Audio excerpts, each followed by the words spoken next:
आज हम सभी अध्ययन करेंगे सेंट थॉमस एक्विनस के राजनीतिक विचारों का। सेंट थॉमस एक्विनस को मध्य युग का सबसे महान राजनीतिक विचारक माना जाता है। वह एक महान विद्वतावादी थे, स्कॉलस्टिक थे और समन्वयवादी थे। सेंट थॉमस एक्विनस ने न केवल अरस्तु और ऑगस्टाइन के बल्कि बहुत सारे विद्वताओं और धर्मशास्त्रियों तथा टीकाकारों के भी परस्पर विरोधी विचारों में समन्वय स्थापित किया है। वास्तव में सेंट थॉमस एक्विनस ने मध्य युग के समग्र राजनीतिक चिंतन का प्रतिनिधित्व किया है। इस तरह का प्रतिनिधित्व किसी अन्य विचारक के द्वारा नहीं किया। सेंट थॉमस एक्विनस 13वीं शताब्दी के महान दार्शनिक विचारक थे। उनका जन्म 1225 ईस्वी में नेपल्स राज्य इटली के एक्विनो नगर में हुआ था। इनके पिता एक्विनी का काउंट था और उनकी माता थियोडारा थी। सेंट थॉमस एक्विनस ने माउंट कैसिनो की पाठशाला में अपनी पढ़ाई की थी।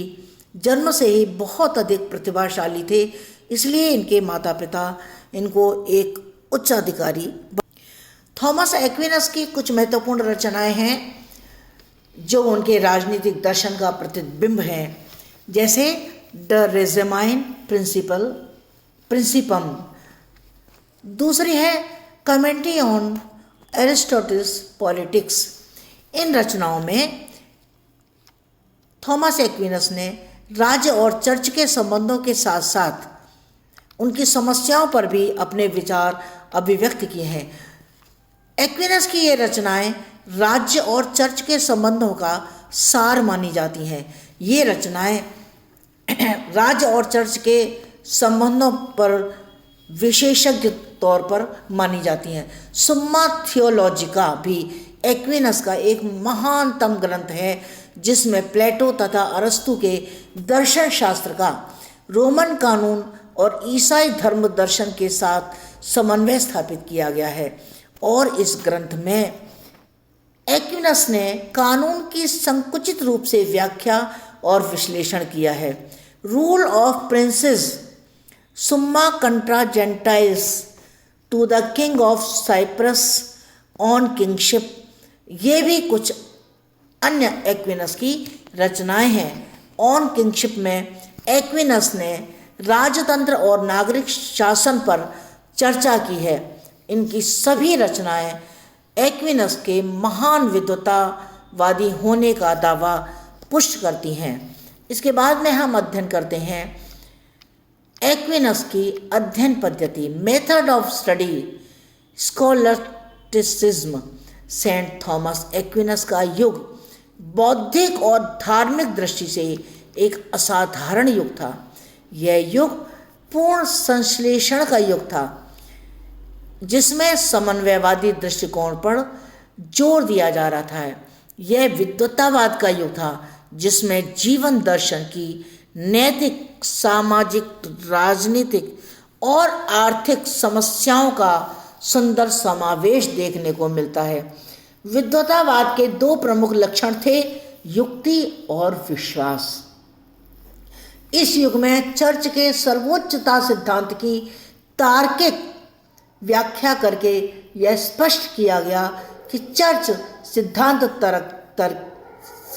तर्क के विपरीत नहीं है। विद्वतावाद विश्वास और युक्ति में तथा यूनानीवाद और चर्चवाद में समन्वय स्थापित करने तथा सब प्रकार के ज्ञान का एकीकरण करने का प्रयास है।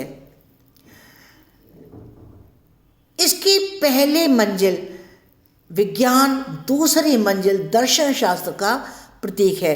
दर्शन शास्त्र विज्ञान के मूल तत्वों को एकत्रित करके उनमें कोरिलेशन स्थापित करता है और उसके सार्वभौमिक प्रयोग तथा मान्यता के सिद्धांतों को निर्धारित करने का प्रयास करता है। ये दोनों मंजिल मानव तर्क का प्रतीक हैं। यह धर्म दर्शन ईसाई प्रकाशन पर निर्भर है, जो दर्शन शास्त्र तथा विज्ञान से सर्वश्रेष्ठ है। धर्म विज्ञान या धर्म दर्शन उस प्रणाली को पूरा कर देता है जिसमें आरंभ बिंदु विज्ञान और दर्शन है। जिस प्रकार विवेक दर्शन का आधार है, उसी प्रकार धर्म विज्ञान का आधार और विश्वास है। इन दोनों में किसी प्रकार का कोई भी विरोध नहीं है। एक्विनस मानते हैं कि धर्म विज्ञान ही सर्वोच्च ज्ञान है, जो ज्ञान की अन्य शाखाओं नीतिशास्त्र, राजनीति शास्त्र और अर्थशास्त्र को अपने अधीन रखता है। इस प्रकार एक्विनस ने मध्य युग के 3 महान बौद्धिक विचारधाराओं जैसे सार्वभौमिकतावाद, विद्वतावाद और अरस्तुवाद में समन्वय स्थापित किया है और उसने समन्वयवाद तथा सकारात्मक पद्धति का अनुसरण किया है। इसके बाद हम अध्ययन करेंगे थॉमस एक्विनस के राज्य के सिद्धांत का, राज्य संबंधी विचारों का। जिस प्रकार एक्विनस ने धर्म से पृथक तर्क का अस्तित्व माना है, उसी प्रकार उसने चर्च से पृथक राज्य का अपना औचित्य भी स्वीकार किया है। आरंभिक मध्ययुगीन ईसाई विचारकों का मानना था कि राज्य की उत्पत्ति मनुष्य के आरंभिक पाप यानी ओरिजिनल सिन के कारण हुई है।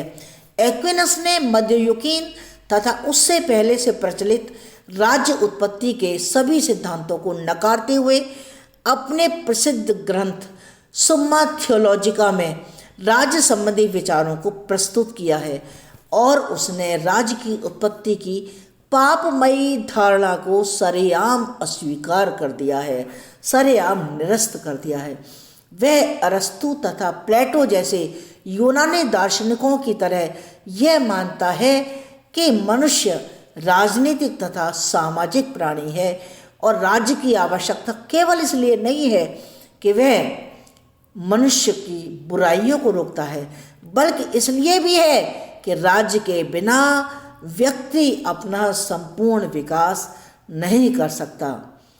वास्तव में एक्विनस राज्य को एक ऐसी इकाई मानता है जो बाधा न हो करके व्यक्ति के विकास में सहायक होता है।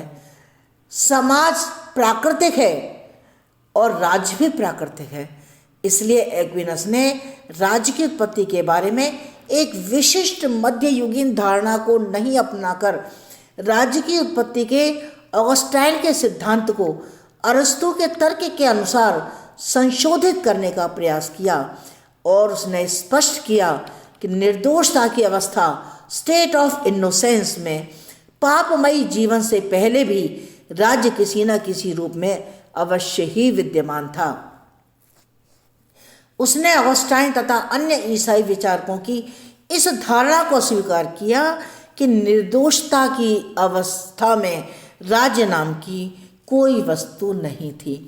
एक्विनस ने यह स्पष्ट करने के लिए राज्य एक कृत्रिम पापमयी परंपरागत संस्था न होकर के एक प्राकृतिक संस्था है, इसके संबंध में उसने अपने विभिन्न तर्क दिए। जैसे पहला तर्क दिया कि मनुष्य स्वभाव से ही एक सामाजिक प्राणी है, जैसा कि हम आम तौर पर कह देते हैं कि मनुष्य एक सामाजिक प्राणी है।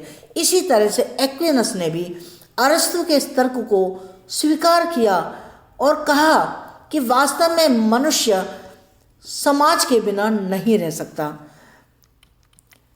क्योंकि यदि श्रेष्ठ का निम्नतर पर शासन स्वीकार कर लिया जाए तो मनुष्य का मनुष्य के ऊपर शासन करने की धारणा स्वाभाविक बन जाती है।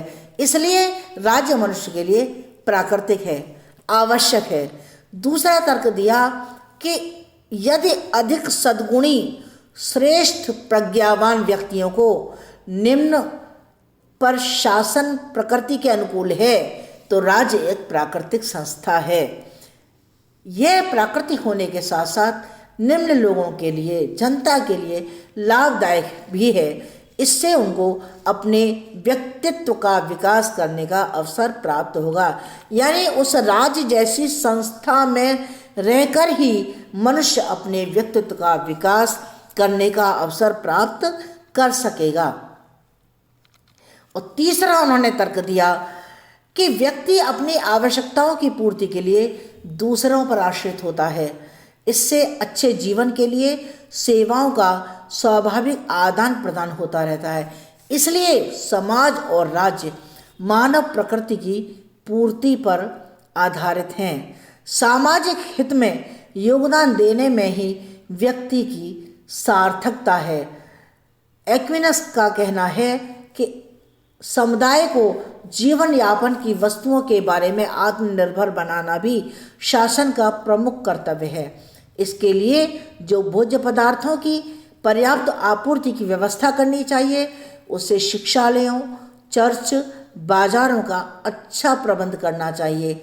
माप तौल की समुचित प्रणाली का विकास करना, गरीबों के भरण पोषण की व्यवस्था करना, सड़कों को, समाज को चोर डाकुओं के भय से मुक्त रखना, जनसंख्या पर नियंत्रण रखना, पुरस्कार देना और दंड की व्यवस्था भी रखना, इन सभी के माध्यम से प्रजा पर नियंत्रण रखना, यह राज्य के प्रमुख कार्य हैं, ये शासक के प्रमुख कर्तव्य हैं। उसे इस बात पर ध्यान रखना चाहिए कि राज्य की भौतिक अवस्थाएं उच्चतर लक्ष्य को प्राप्त करने में सहायक हों। तो इस प्रकार एक्विनस ने शिष्टाचार और रीति रिवाज की समानता को राज्य का आचार व्यवहार बता करके आधुनिक राष्ट्रीय राज्य का समर्थन किया है। इसके बाद में हम अध्ययन करेंगे एक्विनस के सरकार के सिद्धांत का। सेंट एक्विनस ने मनुष्य के ऊपर शासन दो प्रकार से बताया है। पहला पाप से उत्पन्न दासता का रूप होता है, दूसरा सहज सामाजिक प्रवृत्ति से उत्पन्न नागरिक सत्कार के रूप में होता है। और ऐसे नागरिक सरकार कई प्रकार की होती हैं, जैसे पुरोहितवादी, राजसी, राजनीतिक और आर्थिक। इसमें पहली पोप तंत्र के रूप में सर्वोच्च किस्म की होती है। सामान्य रूप से राज्य का जो शासन राजसी यानी राजनीतिक सरकारों द्वारा चलाया जाता है। राजसी सरकार में शासक के पास निरंकुश शक्तियां न होकर के विशाल शक्तियां होती हैं। राजनीतिक सरकार में शासक की शक्तियां कानूनों से सीमित होती हैं।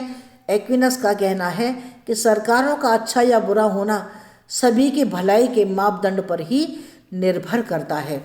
एक्विनस इस बात पर भी जोर देते हैं कि राज्य या सरकार का प्रमुख लक्ष्य मनुष्य के बीच सद्गुणों का विकास करना है, जिससे कि मोक्ष प्राप्ति करने में मनुष्य सफल हो सकें। इस उद्देश्य या लक्ष्य की प्राप्ति में सफल सरकार अच्छी तथा असफल सरकार निकृष्ट होती है। इनमें से संत एक्विनस ने राजतंत्र सरकार को सर्वोत्तम और जनतंत्र निकृष्ट रूप से माना है। इसके बाद में एक्विनस ने राजतंत्र पर अपने विचार व्यक्त किए हैं। एक्विनस कहते हैं कि समाज में एकता तथा शांति राजतंत्र में ही संभव होती है।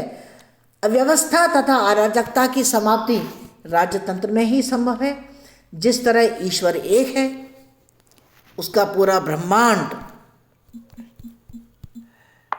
पर शासन होता है, उसी प्रकार समाज में एक राजा ही ठीक होता है। जिस प्रकार शरीर के विभिन्न अवयवों पर दिल का, मधुमक्खी के छत्ते पर आदि मधुमक्खी का शासन अच्छा रहता है, वैसे ही समाज में एक ही व्यक्ति का, एक ही राजा का शासन उचित रहता है। इसके अलावा एक्विनस कहते हैं कि इतिहास भी अपने अनुभव से यह बताता है कि राजतंत्रात्मक सरकारें ही अन्य सरकार की तुलना में सर्वश्रेष्ठ रही हैं। राजतंत्र में ही शांति और समृद्धि का वातावरण रहा है। लोकतंत्रात्मक सरकारें फूट और अराजकता से भरपूर रही हैं। तो इस तरह से जो एक्विनस है वो राजतंत्र सरकार को सर्वोत्तम मानते हैं। इसके बाद में निरंकुश सरकार के बारे में एक्विनस अपने विचार व्यक्त करते हैं।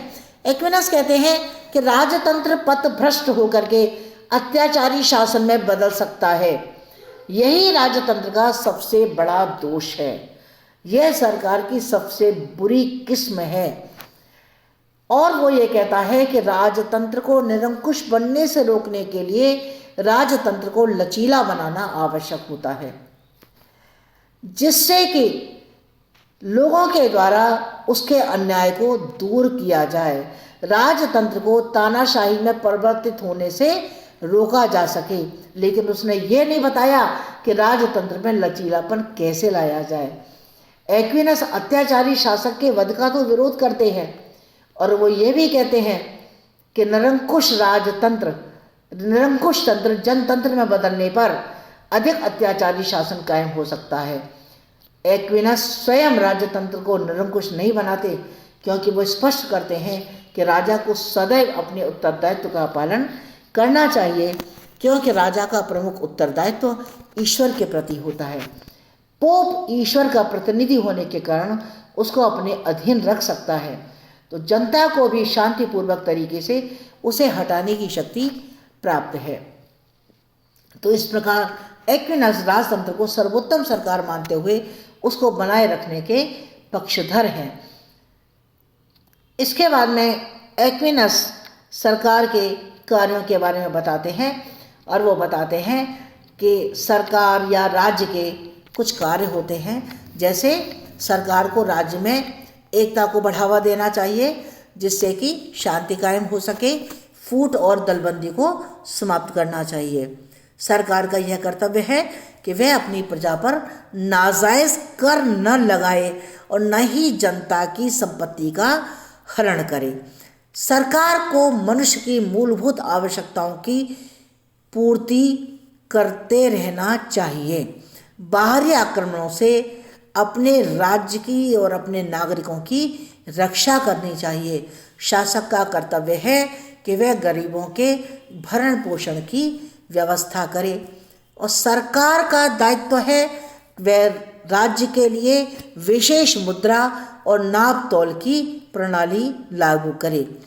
चोर डाकुओं से के भय से सड़कों को मुक्त रखे, योग्य व्यक्तियों को पुरस्कार दे और अपराधी व्यक्तियों को दंड देने की व्यवस्था करे। इसके साथ ही साथ शासक को अपने अधिकार क्षेत्र में शांति व्यवस्था बनाए रखनी चाहिए। सरकार को अपने नागरिकों में धर्मनिरपेक्षता का दृष्टिकोण विकसित करना चाहिए और अपनी प्रजा को सदाचारी बनाने पर जोर देना चाहिए। तो इस तरह से एक्विनस ने सरकार के ये कुछ कार्य निर्धारित किए हैं। आज बस हम इतना ही अध्ययन करेंगे। कल 26 जनवरी का अवकाश रहेगा। इसके बाद हम एक्विनस के चर्च और राज्य संबंधी, दासता संबंधी, कानून संबंधी, संपत्ति संबंधी अन्य विचारों पर अध्ययन करेंगे।